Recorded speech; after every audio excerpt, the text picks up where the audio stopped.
नमस्कार,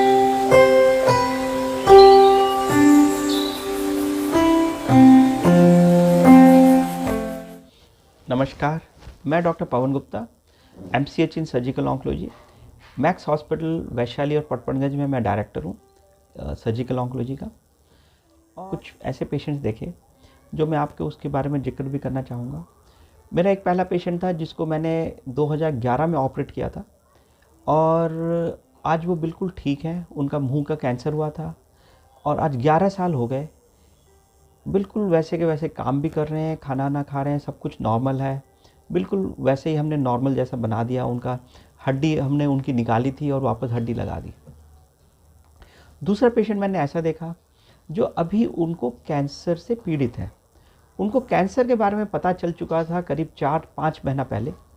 तब उनका काफ़ी छोटा सा था और बायोप्सी भी हो चुकी थी और उनको पता भी चल चुका था कि उनको कैंसर है, लेकिन किसी वजह उन्होंने ऑल्टरनेट थेरेपी को लेने की ज़्यादा अच्छा माना और वो ऑल्टरनेट थेरेपी के लिए चले गए। ऑल्टरनेट थेरेपी का मतलब हमारे कई होते हैं, होम्योपैथिक भी होते हैं, आयुर्वेदिक भी होते हैं और भी कई तरीके के ऑल्टरनेट थेरेपी होते हैं।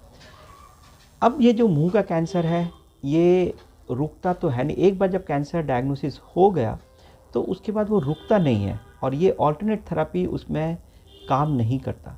तो उस वर्ष अब क्या हुआ है कि ये पेशेंट, इनका ट्यूमर बढ़ गया है और काफ़ी हड्डी गल गई है, हड्डी तक वो पहुंच गई है और गले तक भी आ गया है ट्यूमर। तो अब ये ट्यूमर जो था पहले शायद T1 या T2 जो अर्ली स्टेज कहा जाता है, अब वो बढ़ करके स्टेज T3 या T4 तक पहुंच गया। मैं इसमें एक ही चीज़ जो कहना चाहता हूँ और सब लोग आप तक जो पहुंचाना चाहता हूँ कि कैंसर एक ऐसी बीमारी है जो रुकती नहीं है और उसको सही समय पे ही इलाज करना आवश्यक है। सही समय पे इलाज करें तो फिर हमारा क्या है कि उसमें ठीक हो जाएगा, बिल्कुल पेशेंट सही हो जाएंगे और एकदम ठीक रहेंगे। और आजकल की जो सर्जरी है तो उसको हमने काफ़ी कुछ बदलाव भी लाया है। सर्जरी में आजकल हम लोग रिकन्स्ट्रक्शन करते हैं, फंक्शनल थेरेपी करते हैं, फंक्शनल रिहैबिलिटेशन करते हैं। जैसे कि पेशेंट अगर आपके सामने भी आके बैठ जाए तो भी नहीं पता चलेगा कि वो पेशेंट को कोई ऐसा इस प्रकार का ऑपरेशन भी हुआ है।